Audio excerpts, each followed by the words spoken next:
அனைவரையும் வரவேற்று சிறப்பித்திருக்கிற ஜனாப் சுக்கூர் அவர்களே, நிகழ்வை நெறிப்படுத்திக் கொண்டிருக்கிற ஜனாப் சல்மான் பாரிஸ் அவர்களே, மாநாட்டு ஒருங்கிணைப்பு குழுவை சார்ந்த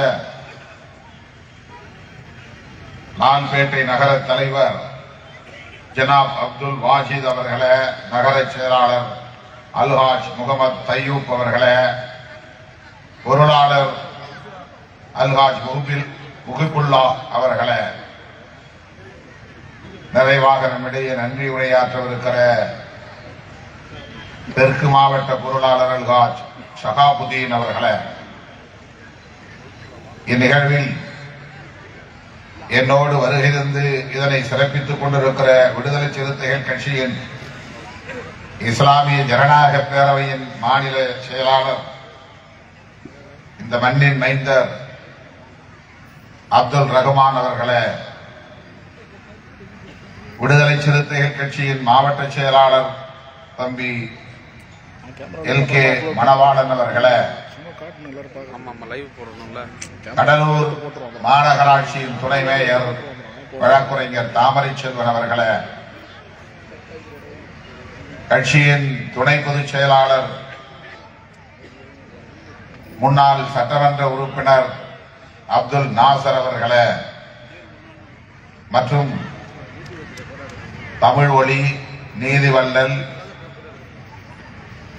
ராஜ்குமார், இராக்கிட்டு, பின்னத்தூர் ஐயூப், ஜெயக்குமார், வெற்றிவேந்தன், சக்திவேல், பிரபு, பன்னீர்செல்வம், செந்தில், மயிலப்பன், எஸ்பா பாலா, ஞானதாஸ், வானமாதேவி ராஜா, மோவூர் மதி, EB குமார், பகலவன், காமராஜ், தென்னவன் ஆகிய தம்பிகளே, தம்பி நாகராஜ் அவர்களே, திராவிட முன்னேற்ற கழகத்தின் நகர பொறுப்பாளர்கள் கோவிந்தசுவாமி, சோழன், லால்பேட்டை அன்வர், ஹாரிஸ் ஆகிய தோழர்களே,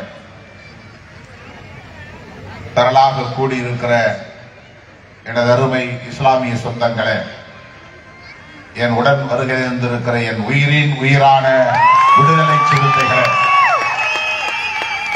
உங்கள் அனைவருக்கும் என்னுடைய பணிவார்ந்த வணக்கத்தை தெரிவித்துக் கொள்கிறேன். இந்த மாநாட்டில் பங்கேற்று உரையாற்றக்கூடிய இந்த அரிய வாய்ப்பை எனக்கு வழங்கியமைக்காக மாநாட்டு ஒருங்கிணைப்பு குழுவை சார்ந்த அனைவருக்கும் என்னுடைய நெஞ்சார்ந்த நன்றியை உரித்தாக்குகிறேன். இந்த மாநாட்டில் நிறைவேற்றப்பட்டுள்ள 13 தீர்மானங்களையும் விடுதலை சிறுத்தைகள் கட்சியின் சார்பிலே முழு மனதோடு வரவேற்று ஆதரிக்கிறேன். இந்த தீர்மானங்கள் அனைத்தும் வெற்றி பெற வேண்டும் என்று வாழ்த்துகிறேன். குறிப்பாக இந்த தீர்மானங்களில் பூரண மதுவிலக்கு நடைமுறைப்படுத்தப்பட வேண்டும் என்று தேசிய அளவில் நடைமுறைப்படுத்தப்பட வேண்டும் என்பதை வலியுறுத்தி இந்திய ஒன்றிய அரசுக்கும் மாநில அரசுக்கும் வேண்டுகோள் விடுத்திருப்பது மிகுந்த மகிழ்ச்சி அளிக்கிறது. அதற்காக நான் இந்த மாநாட்டை ஒருங்கிணைத்திருக்கிற தோழர்கள் அனைவரையும் நெஞ்சார பாராட்டுகிறேன், வாழ்த்துகிறேன்.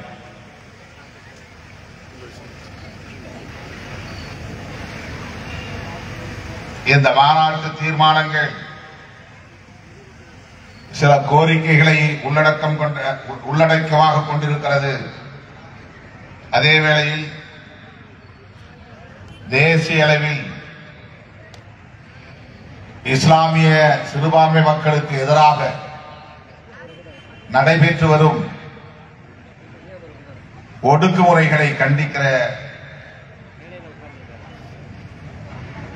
சட்டங்களை திரும்பப் பெற வேண்டும் என்கிற கோரிக்கை. மிக முக்கியமான தீர்மானம், இரண்டாவது தீர்மானம், வக்ஃப் திருத்த மசோதாவை இந்திய ஒன்றிய அரசு திரும்பப் பெற வேண்டும் என்பதாகும். அது இன்றைக்கு நாடாளுமன்ற கூட்டுக்குழுவிற்கு விசாரணைக்காக அனுப்பப்பட்டிருக்கிறது. மோடி தலைமையிலான அரசு 10 ஆண்டுகளை கடந்து இயங்கிக் கொண்டிருக்கிறது. அவர்கள் ஆட்சிக்கு வந்த நாளில் இருந்து சிறுபான்மை சமூகத்திற்கு எதிரான வன்முறைகள் நாளுக்கு நாள் அதிகரித்து வருகிறது. அண்மையில் யுனைடெட் கிறிஸ்டியன் போரம் என்கிற ஒரு அமைப்பு கிறிஸ்தவ மக்களுக்கு எதிராக நடத்தப்பட்ட தாக்குதல்கள் குறித்து ஒரு அறிக்கையை வெளியிட்டிருக்கிறது. இஸ்லாமியர்கள் எப்படி குறிவைத்து தாக்கப்படுகிறார்களோ அப்படி கிறிஸ்தவர்களும் குறிவைத்து தாக்கப்படுகிற நிலை தொடர்கிறது.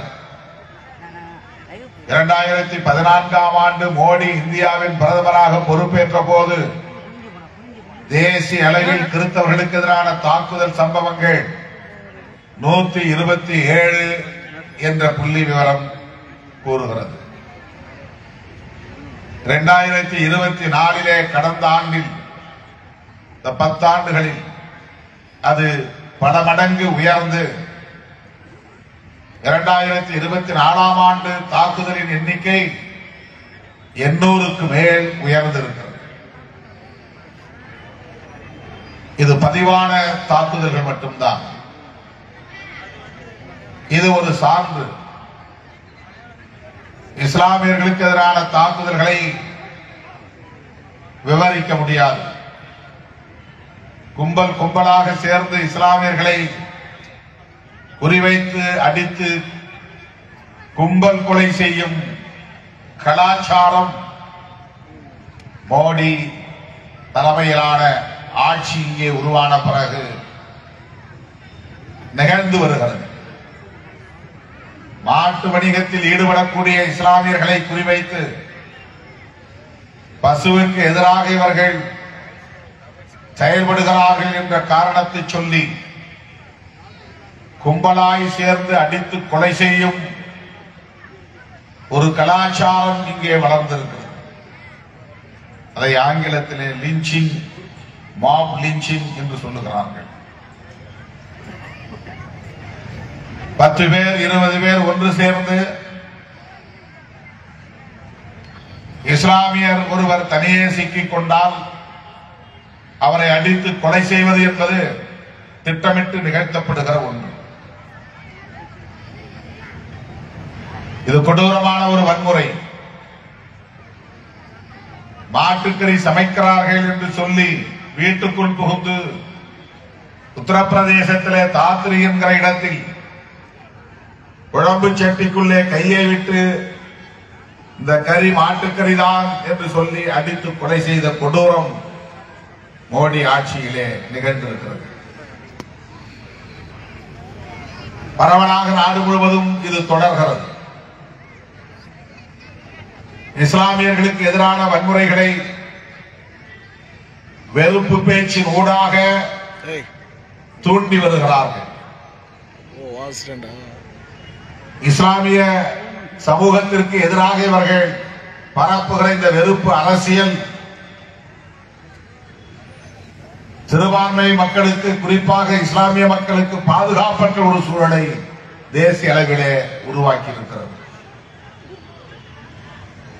தேர்தல் பிரச்சாரத்தின் போது நரேந்திர மோடி பேசினார். பெரும்பான்மை இந்து சமூகத்தை சார்ந்த பெண்களே, உங்கள் கழுத்தில் கிடக்கிற தாடியை பறித்து இஸ்லாமியர்களுக்கு கொடுக்க போகிறார்கள், எச்சரிக்கையாக இருங்கள். இது ஒரு பிரதமரின் பேச்சு. காங்கிரஸ் கட்சியினுடைய தேர்தல் அறிக்கையிலே விகிதாச்சார அடிப்படையில் அனைத்து தரப்பு மக்களும் அதிகாரத்தை நுகரக்கூடிய வகையிலே பகிர்ந்தளிக்கப்பட வேண்டும். இடஒதுக்கீடாக இருந்தாலும் வேறு எந்த வளமாக இருந்தாலும் அவை அனைத்தையும் எல்லோரும் நுகரக்கூடிய வகையிலான ஒரு ஏற்பாட்டை செய்வோம். அதுதான் ஒருங்கிணைந்த வளர்ச்சியாக இருக்க முடியும் என்று தேர்தல் அறிக்கையிலே பதிவு செய்திருந்தார்கள். இதை வைத்துக் கொண்டு நரேந்திர மோடி பேசுகிற போது காங்கிரஸ் கட்சியை சார்ந்தவர்களும் அந்த கூட்டணியில் உள்ளவர்களும் பெரும்பான்மை இந்துக்களின் சொத்துக்களை பிடுங்கி சிறுபான்மை இஸ்லாமியர்களுக்கு தரப்போகிறார்கள். பசுமாடுகளை, உங்களிடம் இருக்கிற பசுமாடுகளை கைப்பற்றி இஸ்லாமியர்களிடத்திலே ஒப்படைக்கப் போகிறார்கள். உங்கள் அதிகாரங்களை, நிலம் உள்ளிட்ட உடைமைகளை பறித்து இஸ்லாமியர்களுக்கு தரப்போகிறார்கள் என்று வெளிப்படையாகவே பொறுப்புள்ள ஆட்சி அதிகார பீடத்தில் அமர்ந்திருக்கிற ஒரு பிரதமர் முஸ்லிம்களுக்கு எதிரான வெறுப்பு அரசியலை திட்டமிட்டு பரப்பினார். எவ்வளவு ஆபத்தான ஒரு கால சூழலில் நாம் இருக்கிறோம் என்பதை எண்ணி பார்க்கிற போது கவலை மிகுகிறது. இவர்களை ஆட்சியில் வரவிடாமல் தடுத்தாக வேண்டும் என்று எவ்வளவோ நாம் போராடி பார்த்தோம். தேசிய அளவில் ஜனநாயக சக்திகளை ஒருங்கிணைப்பதிலே கவனம் செலுத்தினோம். அதன் அடிப்படையில் உருவானதுதான் இந்தியா கூட்டணி. தமிழ்நாடு முதலமைச்சர் அண்ணன் தளபதி ஸ்டாலின் அவர்களின் பிறந்தநாள் விழாவிலும் சரி, இதர நிகழ்வுகளிலும் சரி பேசுகிற போது வெளிப்படையாக அவருக்கு விடுதலை சிறுத்தைகள் கட்சியின் சார்பில் வேண்டுகோள் விடுத்தோம். இந்த நாட்டையும் மக்களையும், குறிப்பாக இஸ்லாமியர் உள்ளிட்ட சிறுபான்மை சமூகத்தினரையும் பாதுகாக்க வேண்டுமானால் பாரதிய ஜனதாவின் ஆட்சி மீண்டும் இங்கே அமைந்துவிடக் கூடாது. அதை தடுத்தாக வேண்டும். அப்படி தடுக்க வேண்டுமானால் தேசிய அளவிலே சிதறி கிடக்கிற ஜனநாயக சக்திகளை எல்லாம் ஒருங்கிணைக்க வேண்டும். 1977 காலகட்டத்திலே இந்தியாவுக்கு அப்படி ஒரு நெருக்கடி ஏற்பட்ட போது அன்றைக்கு திராவிட முன்னேற்ற கழக தலைவர் முத்தமிழறிஞர் கலைஞர் அவர்கள் தேசிய அளவிலான தலைவர்களை எல்லாம் ஒருங்கிணைத்து ஜனதா என்ற ஒரு கூட்டணி உருவாவதற்கு காரணமாக இருந்தார். அவரும் ஒரு உந்து சக்தியாக இருந்தார். அதே போல பாரதிய ஜனதாவை வீழ்த்துவதற்கு, ஆட்சிக்கு வரவிடாமல் தடுப்பதற்கு, மோடி அரசை வீழ்த்தி வீட்டுக்கு அனுப்புவதற்கு, விரட்டி அடிப்பதற்கு தேசிய அளவில் சிதறி கிடக்கிற அனைத்து ஜனநாயக சக்திகளையும் ஒருங்கிணைக்க வேண்டிய தேவை உள்ளது. அது ஒரு வரலாற்று கட்டாயமாக இருக்கிறது. அண்ணன் தளபதி அவர்கள் இந்தியா முழுவதும் பயணம் செய்ய வேண்டும். சிதறி கிடக்கிற ஜனநாயக சக்திகளை எல்லாம் ஒருங்கிணைக்க வேண்டும் என்கிற வேண்டுகோளை வெளிப்படையாக வைத்த இயக்கம் விடுதலை சிறுத்தைகள் கட்சி. அருமை தோழர்களே, அதன்படி இந்தியா கூட்டணி உருவானது. ஆனால் மோடி ஆட்சியை நம்மால் வீழ்த்த முடியவில்லை. ஆனால் காங்கிரஸ் கட்சி அல்லது காங்கிரஸ் உள்ளிட்ட எதிர்கட்சிகள் இன்றைக்கு கணிசமான எண்ணிக்கை உள்ள ஒரு எதிர் கட்சிகள் என்ற தகுதியோடு இன்றைக்கு சட்டசபை நாடாளுமன்றத்தில் நாம் அமர்ந்திருக்கிறோம். அதனால்தான் வக்ஃப் திருத்த மசோதா வந்தபோது கடுமையான எதிர்ப்பை நாம் பதிவு செய்ததன் விளைவாக அது ஜாயிண்ட் பார்லிமெண்டரி கமிட்டிக்கு அனுப்பப்பட்டிருக்கிறது. இல்லை என்றால் மிக இலகுவாக அதை நிறைவேற்றியிருப்பார்கள். சிஏஏ குடியுரிமை திருத்த சட்ட மசோதாவை எதிர்கட்சிகளை பொருட்படுத்தாமல் நிறைவேற்றினார்கள். ஆர்டிகிள் 370 அரசமைப்பு சட்டத்தின் உறுப்பு எண் 370 ரிப்பீட் செய்தார்கள். எதிர்கட்சிகளை பொருட்படுத்தவில்லை, அதை தூக்கி எறிந்தார்கள். ஜம்மு காஷ்மீர் மாநிலத்திற்கு இருந்த மாநில அந்தஸ்தை ரத்து செய்துவிட்டு யூனியன் டெரிட்டரிகளாக மாற்றினார்கள். சிஏஏ சட்டம் வந்தபோது எந்த அளவுக்கு நாடு கொந்தளிப்புக்குள்ளானது என்பதை நாம் அறிவோம். அப்படி ஒரு கொந்தளிப்பு உருவாக வேண்டும் என்பதுதான் அவர்களின் விருப்பம். இஸ்லாமியர்கள் வீதிக்கு வர வேண்டும், எதிர்கட்சிகள் எல்லாம் இஸ்லாமியர் பக்கம் நிற்க வேண்டும். இதுதான் மோடியின் தந்திரம். இதை வைத்துதான் பெரும்பான்மை இந்துக்களை அணிதிரட்ட முடியும். முஸ்லிம் ஓட்டுகள் நமக்கு தேவையில்லை, கிறிஸ்தவர்களின் வாக்குகள் நமக்கு தேவையில்லை. மிகுதி பெரும்பான்மையாக இருக்கிற இந்துக்கள் மட்டுமே வாக்களித்தால் போதும், நாம் ஆட்சிக்கு வந்துவிட முடியும் என்கிற அந்த அடிப்படையில் தான் தெரிந்து திட்டமிட்டு வேண்டும் என்று அந்த சதி திட்டத்தை தீட்டி இஸ்லாமியர்களுக்கு எதிரான வெறுப்பை தொடர்ந்து முன்வைத்தார்கள். அதன் அடிப்படையில் வந்ததுதான் சிஏஏ சட்டம். எவ்வளவு அநீதி! அண்டை நாடுகளில் இருந்து இங்கே புலம்பெயர்ந்து வரக்கூடியவர்கள் இஸ்லாமியர்களை தவிர பிற மதங்களை சார்ந்தவர்கள் யாராக இருந்தாலும் அவர்களுக்கு குடியுரிமை வழங்கப்படும். இஸ்லாமியர்களுக்கு குடியுரிமை தர முடியாது. மிக வெளிப்படையாக நேரடியாக இஸ்லாமியர்கள் எங்களுக்கு தேவையில்லை, இஸ்லாமியர் வாக்குகள் தேவையில்லை, இப்படித்தான் நாங்கள் செயல்படுவோம், இப்படித்தான் சட்டம் கொண்டு வருவோம், உங்களால் என்ன செய்ய முடியும் என்கிற ஆணவத்தோடு கொண்டு வரப்பட்ட சட்டம் தான் சிஏஏ சட்டம். அப்போதுதான் விடுதலை சிறுத்தைகள் கொதித்து எழுந்தோம். தேசம் காப்போம் என்கிற பேரணியை திருச்சிராப்பள்ளியில லட்சக்கணக்கான சிறுத்தைகளை திரட்டி கடுமையான கண்டனத்தை பதிவு செய்தோம். தேசம் காப்போம் என்கிற பெயரில் பல மாநாடுகளை நடத்தினோம். ஆந்திரா, கர்நாடகா, தெலுங்கானா, கேரளா என்று எங்கெல்லாம் விடுதலை சிறுத்தைகள் இருக்கிறோமோ அங்கெல்லாம் சிஏஏ எதிர்த்து நிகழ்ச்சிகளை ஒருங்கிணைத்தோம், மாநாடுகளை நடத்தினோம்.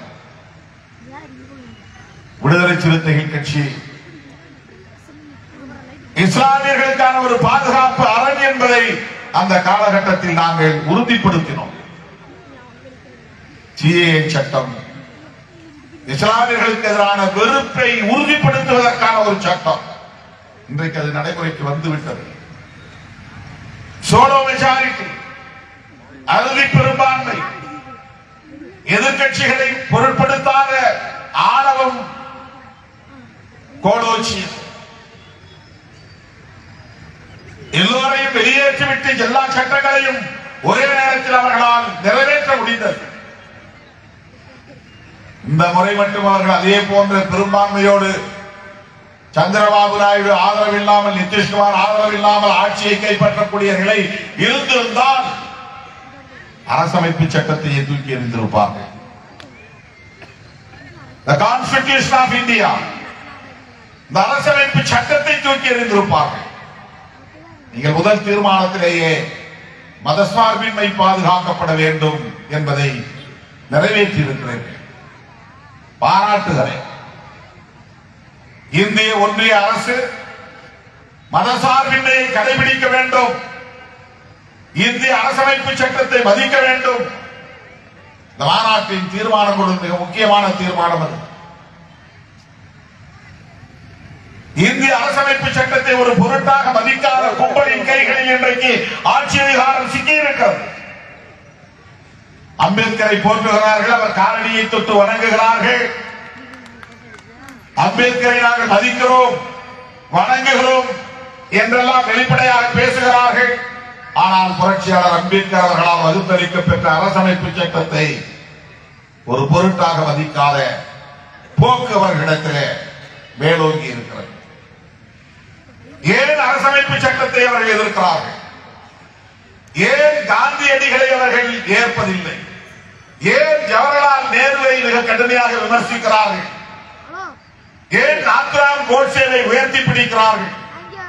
ஏன் வீர சவார்கரை ஒரு தேசிய தலைவராக உயர்த்தி காட்ட பார்க்கிறார்கள்? இதற்கெல்லாம் ஒரு முக்கியமான காரணம் இருக்கிறது. மதசார்பின்மை என்கிற கோட்பாடுதான் அதற்கு காரணம். காந்தி கொல்லப்பட்டதற்கு மதசார்பின்மைதான்.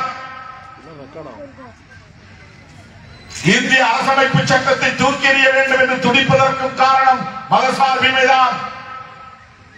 ஜவஹர்லால் நேரு அவர்களை மிக கடுமையாக விமர்சிப்பதற்கும் காரணம் மதசார்பின்மை என்கிற கோட்பாட்டில் அவர் வைத்திருந்த நம்பிக்கைதான்.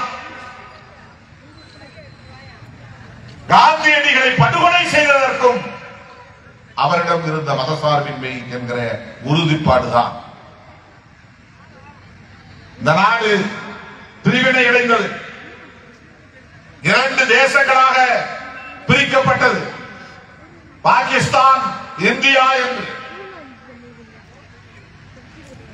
அந்த நேரத்தில் வன்முறைகள் வெடித்தன. ரத்த ஆறு ஓடியது. அப்படிப்பட்ட ஒரு சூழலில் காந்தி ஒரு நாள் உண்ணாவிரதம் இருக்கிறார்.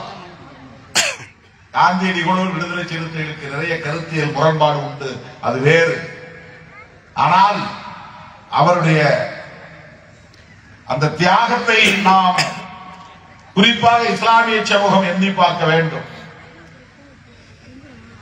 மதசார்பின்மையின் மீது நம்பிக்கை வைத்துள்ள ஒவ்வொரு ஜனநாயக சக்தியும் சிந்தித்து பார்க்க கடமைப்பட்டிருக்கிறோம். பாகிஸ்தான் பிரிந்த போது அந்த தேசத்தை புதிதாக கட்டமைப்பதற்கு இந்திய அரசு அவர்களுக்கு ஒரு நிதியை தர வேண்டும் என்பது ஒப்பந்தம். தவணை முறையிலே தர வேண்டும்.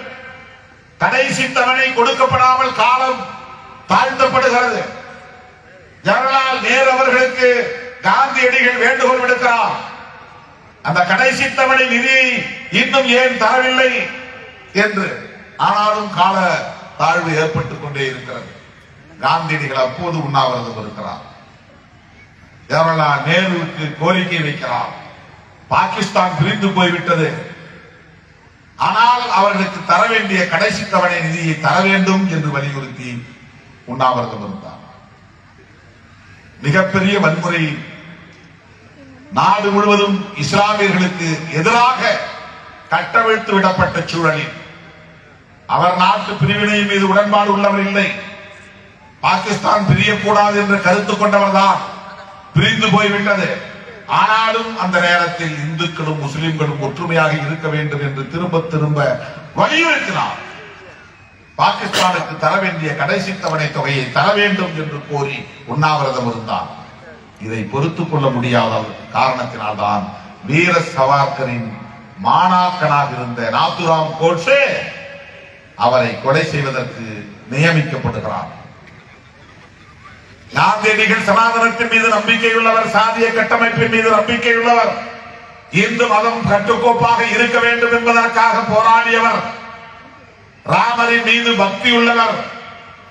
நாதுராம் கோட்சே சுட்டு கொன்ற போது கூட அவர் மண்ணிலே வீழ்ந்து சரிகிற போது கூட ராமா ராமா என்று சொல்லிதான், ஹரே ராம் ஹரே ராம் என்று சொல்லித்தான் கீழே விழுந்தார். அப்படிப்பட்ட ஒரு இந்துத்துவ பற்றாளரை நாதுராம் கோட்சே சுட்டுக் கொண்டதற்கு காரணம் மதசார்பின் மீது அவர் உடன்பாடு உள்ளவராக இருந்தார், நம்பிக்கை உள்ளவராக இருந்தார் என்பதுதான் காரணம். அந்த மதசார்பின்மை கோட்பாடு இந்திய அரசமைப்பு சட்டத்தின் உயிர் மூச்சு கோட்பாடாக இருக்க வேண்டும் என்பதிலே உறுதியாக இருந்தவர் பண்டிட் ஜவஹர்லால் நேரு. புரட்சியாளர் அம்பேத்கருக்கும் காந்தியடிகளுக்கும் ஜவஹர்லால் நேரு அவர்களுக்கும் மிகப்பெரிய கருத்தியல் முரண்பாடு உண்டு.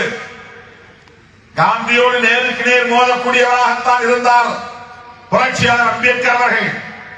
பண்டிட் ஜவஹர்லால் நேரு அவர்களோடு சண்டை போட்டுக் கொண்டு பதவியை தூக்கி எறிந்து விட்டு வெளியே வந்தார். நான் பதவியை ராஜினாமா செய்வதற்கு பண்டிட் ஜவஹர்லால் நேரு தான் காரணம் என்று அடுக்கடுக்கான குற்றச்சாட்டுகளை வைத்துவிட்டு வெளியே வந்தார். ஆனால் இந்த மூன்று பேருக்கும் இடையிலே ஒரு உடன்பாடான புள்ளி இருந்தது. அந்த உடன்பாட்டு புள்ளி என்னவென்றால் காந்திக்கும் மதசார்பின்மையின் மீது நம்பிக்கை இருந்தது. பண்டிட் ஜவஹர்லால் நேரு அவர்களுக்கும் மதசார்பின்மையின் மீது நம்பிக்கை இருந்தது. புரட்சியாளர் அம்பேத்கருக்கும் மதசார்பின்மை தான் கோட்பாடு. கடுமையான முரண்பாடுகள் நிறைந்த அந்த மூவருக்கும் இடையிலே ஒரு உடன்பாடான புள்ளி இருந்தது. அதுதான் மதசார்பின்மை. உங்கள் தீர்மானத்திலும் அதுதான் இங்கே சொல்லப்பட்டிருக்கிறது. அந்த மதசார்பின்மை என்பதுதான் இந்திய அரசமைப்பு சட்டத்தின் ஆன்மா, உயிர் மூச்சு. அதனால்தான் அவர்களுக்கு இந்த சட்டத்தின் மீது வெறுப்பு. இந்த தேசம் எங்கள் தேசம், அதாவது இந்துக்களின் தேசம். எனவே இந்த தேசத்திற்கு எங்கள் மதத்தை அடையாளமாக கொண்ட பெயரை சூட்ட வேண்டும். அரசமைப்பு சட்டத்தில் அரச மதம் இந்து மதம் என்று அறிவிக்கப்பட வேண்டும். இதுதான் RSS இறுதி இலக்கு. RSS வேட்கையை நிறைவேற்றுவதுதான், செயல் திட்டங்களை நடைமுறைப்படுத்துவதுதான் பாரதிய ஜனதாவின் கடமை. அவர்கள் ஆட்சிக்கு வந்திருப்பது புகழ் தேடுவதற்காக அல்ல, பொருளீட்டுவதற்காக அல்ல தோழர்களே, அதிகாரத்தை துய்ப்பதற்காக அல்ல. பாரதிய ஜனதா கட்சி மீண்டும் மீண்டும் ஆட்சிக்கு வர வேண்டும் என்று விரும்புவதற்கு காரணம் அவர்களின் இறுதி இலக்கை எட்ட வேண்டும் என்பதுதான். இந்த தேசம் இந்துக்களின் தேசம். இந்த தேசத்தின் அரச மதம் இந்து மதம். இங்கே எப்போதும் நிலையாக ஆட்சி புரியக்கூடியவர்களாக நாங்கள் மட்டுமே இருப்போம். இங்கே இஸ்லாமியர்களுக்கு, கிறிஸ்தவர்களுக்கு, சமணர்களுக்கு, பௌத்தர்களுக்கு, சீக்கியர்களுக்கு, பார்சிகளுக்கு அதிகார பகிர்வை ஒருபோதும் தர முடியாது. குடிமக்களாக இங்கே வாழ வேண்டுமானால் வாழ்ந்து கொள்ளலாம். ஓட்டுரிமை கிடையாது. இந்த நிலையை உருவாக்க வேண்டும் என்பதுதான் அவர்களின் கனவு. ஆகவே அவர்களுக்கு மதசார்பின்மையின் மீதான வெறுப்பு இருக்கிறது. அந்த மதசார்பின்மை மீதான வெறுப்பை இஸ்லாமிய சமூகத்திற்கு எதிரான வெறுப்பாக இங்கே விதைத்துக் கொண்டிருக்கிறார்கள். அந்த காலத்திலிருந்தே புரட்சியாளர் அம்பேத்கர் அவர்கள் இஸ்லாமிய சமூகத்தின் தலைவர்களோடு இணக்கமாக இருந்தார், நெருக்கமாக இருந்தார். வட்டமேசை மாநாட்டில் பங்கேற்ற போது காந்தியடிகள் இரண்டாவது வட்டமேசை மாநாட்டில் பங்கேற்க சென்ற போது அவர் செய்த சூது என்னவென்றால், சூழ்ச்சி என்னவென்றால், அம்பேத்கர் அவர்கள் கொண்டு வரக்கூடிய தீர்மானத்தை தோற்கடிக்க வேண்டும். அதற்கு அவர் யாருடைய துணையை தேடி போனார் என்றால், இஸ்லாமிய தலைவர்களின் துணையை தேடி போனார். குறிப்பாக ஆகா கான் அவர்களை சந்தித்தார். தீர்மானம் வட்டமேசை மாநாட்டில் புரட்சியாளர் அம்பேத்கர் அவர்கள் கொண்டு வருவதற்கு முன்னதாக போய் அம்பேத்கர் செப்பரேட் எலக்டரேட் கேட்கிறார். தனி வாக்காளர் தொகுதி தலித்துகளுக்கு வேண்டும் என்று கேட்கிறார். நீங்கள் வைக்கக்கூடிய அத்தனை கோரிக்கைகளை நான் ஆதரிக்க தயாராக இருக்கிறேன். நீங்கள் அம்பேத்கருக்கு ஆதரவு தெரிவிக்க கூடாது. இதுதான் அவர் வைத்த கோரிக்கை. ஆகா கான் அப்போது சொன்னார், எங்களை போல அதிகாரம் இல்லாத விளிம்புநிலை சமூகம், தீண்டப்படாத சமூகம், பழங்குடி சமூகம், அவர்களின் பிரதிநிதியாக இருக்கிற டாக்டர் அம்பேத்கர் அவர்கள் கொண்டு வருகிற இந்த கோரிக்கைக்கு, தீர்மானத்திற்கு எதிராக ஒருபோதும் இஸ்லாமியர்கள் இருக்க மாட்டோம் என்று சொன்னவர் ஆகா கான் அவர்கள்.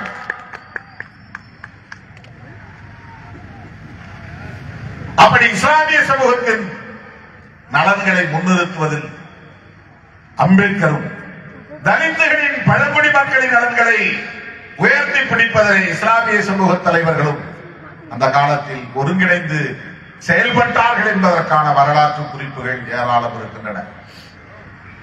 அந்த அரசியல் நிர்ணய சபையிலே தமிழகத்திலிருந்து பலர் தேர்ந்தெடுக்கப்பட்டார்கள். அதிலே மிக முக்கியமான தலைவர் கண்ணிய தமிழர் காயிதே மில்லத் அவர்கள். தமிழை ஆட்சி மொழியாக்க வேண்டும் என்று அரசியல் நிர்ணய சபையிலே பேசியவர், நாடாளுமன்றத்திலே பேசியவர். மதசார்பின்மை கோட்பாட்டை இந்த மண்ணுக்கு அரசியலமைப்பு சட்டத்தில் உயிர்மூச்சு கோட்பாடாக கொண்டு வர வேண்டும் என்பதிலே இது போன்ற சமகால தலைவர்களின் பேர் உழைப்பு விளைவாக வந்தது. ஆனால் அந்த மதசார்பின்மை கோட்பாட்டுக்கு வேட்டு வைக்கக்கூடிய வகையில் தான் அவர்கள் தொடர்ந்து செயல்பட்டு வருகிறார்கள். நாடு முழுவதும் இஸ்லாமியர்களுக்கு எதிரான வெறுப்பு அரசியல் இன்னும் தொடர்கிறது. முத்தலாக் சட்டத்தை பற்றி இங்கே கனிமொழி அவர்கள் பேசினார். இஸ்லாமியர்களுக்கு இடையிலேயே, குடும்பத்திற்குள்ளேயே, கணவருக்கு மனைவிக்கும் இடையிலேயே ஒரு முரண்பாட்டை உருவாக்கக்கூடிய வகையில நாங்கள் இஸ்லாமிய பெண்களுக்காக இந்த சட்டம் கொண்டு வருகிறோம். இஸ்லாமியர் ஆண்களுக்கு எதிராக பெண்களை திருப்பி விடுகிற ஒரு சூழ்ச்சி. இப்படிப்பட்ட இந்த போக்குகளில் இருந்து இந்த தேசத்தை பாதுகாக்க வேண்டிய தேவை இருக்கிறது. யூபிஏ 2 சோனியா காந்தி அம்மையார் அவர்கள்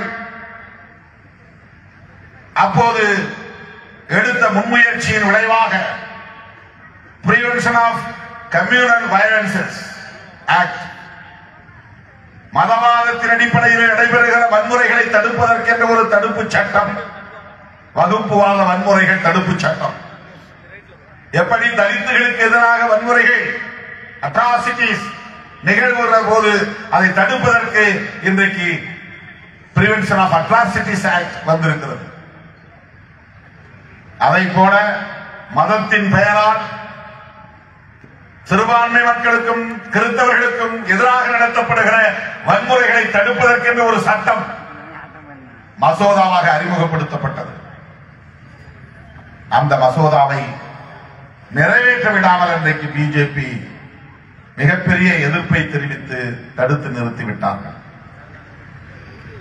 அப்போது அவர்கள் சொன்ன காரணம், அன்றைக்கு தமிழ்நாட்டில் முதலமைச்சராக இருந்த அனைத்து இந்திய அண்ணா திராவிட முன்னேற்ற கழகத்தின் பொதுச் செயலாளர் செல்வி ஜெயலலிதா அம்மையார் அவர்கள், இது மாநில உரிமை, இந்திய ஒன்றிய அரசியலை தலையிடக்கூடாது, சட்டம் ஒழுங்கு பிரச்சனையை மாநில அரசுகளின் கைகளில் இருந்து பறிக்கக்கூடாது, இந்த சட்டத்தை ஏற்றவங்களுக்கு அதிகாரம் இல்லை என்று எதிர்ப்பு தெரிவித்தார் பிஜேபியோடு சேர்ந்து. அதனால் அன்றைக்கு அந்த முயற்சி கைவிடப்பட்டது. மாநில அரசுக்கு அந்த அதிகாரம் இருக்கிறது என்பதால் இந்த மாநாட்டின் ஊடாக நான் ஒரு வேண்டுகோளை வைக்கிறேன். நம்முடைய கூட்டணி கட்சியின் தலைவர், தமிழ்நாடு முதலமைச்சர் அண்ணன் தளபதி ஸ்டாலின் அவர்களுக்கு நான் வேண்டுகோள் வைக்கிறேன். இந்திய மாநிலங்களுக்கு ஒரு முன்னோடி மாநிலம் என்று மீண்டும் உறுதிப்படுத்துவதற்கு வாய்ப்பாக சட்டசபையில வகுப்புவாத வன்முறைகள் தடுப்பு சட்டத்தை கொண்டு வர வேண்டும், நிறைவேற்ற வேண்டும் என்பது நான் இந்த மாநாட்டின் ஊடாக வைக்கிற வேண்டும். ஐயா அவர்கள், பேராசிரியர் காதர் மொய்தீன் அவர்கள், தி திராவிடியன் மாடல் கவர்னன்ஸ், திராவிட முன்மாதிரி ஆட்சி நிர்வாகம் குறித்து பெருமை பொங்க இங்கே பேசினார். திராவிடியன் மாடல் என்றால் அது வெறும் டிஎம்கே மாடல் என்று பொருள் அல்ல. திராவிடியன் மாடல் என்று சொன்னால் சமூக நீதியின் மீது நம்பிக்கை வைத்திருக்கக்கூடிய அனைவருக்குமான ஒரு அரசு என்று பொருள். திமுக கூட்டணியின் அரசு என்று பொருள். விடுதலை சிறுத்தைகள், இந்திய யூனியன் முஸ்லீம் லீக் போன்ற கட்சிகளின் கனவை நனவாக்கக்கூடிய ஒரு அரசு என்று பொருள். இன்றைக்கு திராவிடத்தை பற்றி பலரும் வாய்க்கு வந்தபடி விமர்சனம் செய்கிறார்கள். திமுகவை விமர்சிக்க வேண்டும் என்பது அவர்களின் நோக்கம். ஆளுங்கட்சியாக இருக்கிற சூழலில் ஆளுங்கட்சி விமர்சனத்திற்கு கட்டாயம் உட்படும், ஆட்படுத்தப்படும், தவிர்க்க முடியாது. வலுவாக இருக்கிற எந்த அரசியல் கட்சியும் குறிவைத்து விமர்சிக்கப்படும், தவிர்க்க முடியாது. ஆகவே திமுகவுக்கு எதிரான விமர்சனமாக இருந்தால் நாம் பேச வேண்டியதில்லை. ஆனால் ஐயுஎம்எல் நம்புகிற சமூக நீதி, விடுதலை சிறுத்தைகள் நம்புகிற சமூக நீதி, திராவிட முன்னேற்ற கழகத்தின் தலைமையிலான கூட்டணியில் உள்ள இடதுசாரிகள் உள்ளிட்ட தோழமை கட்சிகள் அனைவரும் விரும்புகிற சமூக நீதி, திராவிட அரசியலின் அடிப்படை கோட்பாடு. அந்த சமூக நீதியை வீழ்த்துவதற்கு, அந்த அரசியலுக்கு எதிராக இங்கே பலரும் கூச்சல் போடுகிறார்கள், பெரியாரையே கொச்சைப்படுத்துகிறார்கள். இது தமிழ்நாட்டிலே கையாளப்படுகிற ஒரு உத்தி. இதிலும் நாம் கவனமாக இருக்க வேண்டும். திமுகவுக்கு விட்டுக் கொடுப்பது அல்ல நம்முடைய நோக்கம். தமிழ்நாட்டில் ஏறத்தாழ 100 ஆண்டு காலமாக இங்கே பாதுகாக்கப்பட்டு வருகிற திராவிட அரசியல் என்கிற சமூக நீதி அரசியலை பாதுகாத்தாக வேண்டும். சனாதன கும்பல் இங்கே கால் ஊன்றுவதற்கு முயற்சிக்கிறார்கள். பாரதிய ஜனதா கட்சி 11% வாக்குகளை பெற்றுவிட்டோம் என்று மார்த்தட்டுகிறார்கள். அதற்கு இடமளித்தது அனைத்து இந்திய அண்ணா திராவிட முன்னேற்ற கழகம். திமுக கூட்டணி கட்டுக்கோப்பாக இருந்து தொடர் வெற்றிகளை பெற்று வருகிறது. இதை எப்படியாவது வீழ்த்த வேண்டும். விடுதலை சிறுத்தைகளையே அதற்கு ஒரு காரணமாக, ஒரு சாக்காக, ஒரு கருவியாக பயன்படுத்தப்பட முயற்சித்தார்கள். திருமாவளவனை சராசரி ஆளாக அவர்கள் நினைத்து கணக்கு போட்டார்கள். அது தப்பு கணக்கு என்பதை உறுதிப்படுத்த வேண்டிய ஒரு காலம் உருவானது. பதவிகளுக்காக, பரிசுகளுக்காக, அவர்கள் காட்டுகிற பொருளுக்காக பல்லை இழிக்கிற கும்பல் அல்ல சிறுத்தைகள். எங்களுக்கு என்ன லாபம் என்பதை விட இந்த தேசத்திற்கு என்ன பாதுகாப்பு என்பதை குறியாக இருக்கிற இயக்கம் விடுதலை சிறுத்தைகள் கட்சி. எங்களுக்கு என்ன லாபம் என்பதை விட தமிழ்நாட்டுக்கு வருகிற ஆபத்து எத்தகையது, அதை எப்படி தடுத்து நிறுத்துவது, அந்த கும்பலை எப்படி விரட்டி அடிப்பது என்பதை குறியாக இருக்கிற இயக்கம் விடுதலை சிறுத்தைகள் கட்சி. ஆகவே அதை முறியடித்தோம். திராவிட முன்னேற்ற கழகத்தோடு எனக்கு தெரிந்து IUML ஒரு நீண்ட நெடுங்கால உறவை பேணி பாதுகாத்து வருகிறது. எந்த முரண்பாட்டையும் முன்னிறுத்தியதில்லை, முரண்பாடான கருத்துக்களை சொன்னதில்லை. அது பலவீனம் கிடையாது, அது கொள்கையின் மீது உள்ள பிடிப்பு. சமூக நீதியை காப்பாற்ற வேண்டுமானால் திராவிட முன்னேற்ற கழகம் போன்ற இயக்கங்களோடு இணைந்து நிற்க வேண்டும். சிறுபான்மையினரின் நலன்களை பாதுகாக்க வேண்டுமானால் சமூக நீதி, பெரியாரின் கொள்கைகளில் பிடிப்புள்ள இயக்கங்களோடு பயணிக்க வேண்டும் என்ற புரிதல், அந்த புரிதலில் உள்ள தெளிவு, அந்த புரிதலில் உள்ள உறுதிப்பாடு பேராசிரியர் காதர் மொய்தீன் அவர்களின் பக்குவம் நிறைந்த, முதிர்ச்சி நிறைந்த தலைமைத்துவத்தின் வெளிப்பாடு. அந்த அடிப்படையில் தான் தோழர்களே விடுதலை சிறுத்தைகள் கட்சியும் இந்த கூட்டணியில் பயணிக்கிறது. ஆகவே உங்கள் தீர்மானங்களில் மிக முக்கியமான தீர்மானமாக முதல் தீர்மானம் இந்திய இறையாண்மை, மதச்சார்பின்மை, எல்லா மக்களும் எல்லாமும் பெற்று வாழ்ந்திட தொடர்ந்து குரல் எழுப்பிட வேண்டும் என்கிற விளைவை வெளிப்படுத்துகிற தீர்மானம். அதை நான் வழிமொழிகிறேன். லட்சோப லட்சக்கணக்கான விடுதலை சிறுத்தைகளின் சார்பிலே வழிமொழிகிறேன். தோழர் சிந்தனை செல்வன் அவர்கள் இங்கே எப்படி நாம் உங்கள் அன்பை பெற்றிருக்கிறோம், உங்கள் உள்ளங்களில் எங்களுக்கு ஒரு நிலையான இடம் இருக்கிறது என்பதை எடுத்துரைத்தார். அதையும் நான் வழிமொழிகிறேன். விடுதலை சிறுத்தைகள் கட்சியின் சார்பில் மூன்றாவது முறையாக நான் நாடாளுமன்றம் செல்வதற்கு பேராதரவு நல்கிய உங்கள் அனைவருக்கும் என்னுடைய நெஞ்சார்ந்த நன்றியை உரித்தாக்குகிறேன். தேசிய அளவில் சிறுபான்மை மக்களின் பாதுகாப்பை உறுதிப்படுத்துவதுதான் எம்முடைய போராட்டம். தேசிய அளவில் ஜனநாயக சக்திகளோடு கைகோர்த்து நின்று இந்திய அரசமைப்பு சட்டத்தை பாதுகாப்பதுதான் நாம் நடத்துகிற யுத்தம். தேசிய அளவில் சனாதன சக்திகளை வலுவிழக்க செய்து அவர்களை வீழ்த்த வேண்டும் என்பதுதான் நம்முடைய செயல் திட்டம். 2026 நடைபெறவுள்ள சட்டப்பேரவை பொதுத் தேர்தலிலும் இந்திய யூனியன் முஸ்லீம் லீக் அங்கம் வகிக்கிற விடுதலை சிறுத்தைகள் கட்சி இடம்பெற்றிருக்கிற திராவிட முன்னேற்ற கழகத்தின் தலைமையிலான இந்த கூட்டணி மகத்தான வெற்றியை பெற வேண்டும். அதற்கு நாம் இணைந்து பயணிப்போம், கைகோர்த்து களமாடுவோம் என்பதை சொல்லி இந்த மாநாடு நிறைவேற்றிய அத்தனை தீர்மானங்களும் வெற்றி பெற விடுதலை சிறுத்தைகள் உற்ற துணையாக இருப்போம் என்பதை சொல்லி வாய்ப்புக்கு நன்றி கூறி முடிக்கிறேன். நன்றி, வணக்கம்.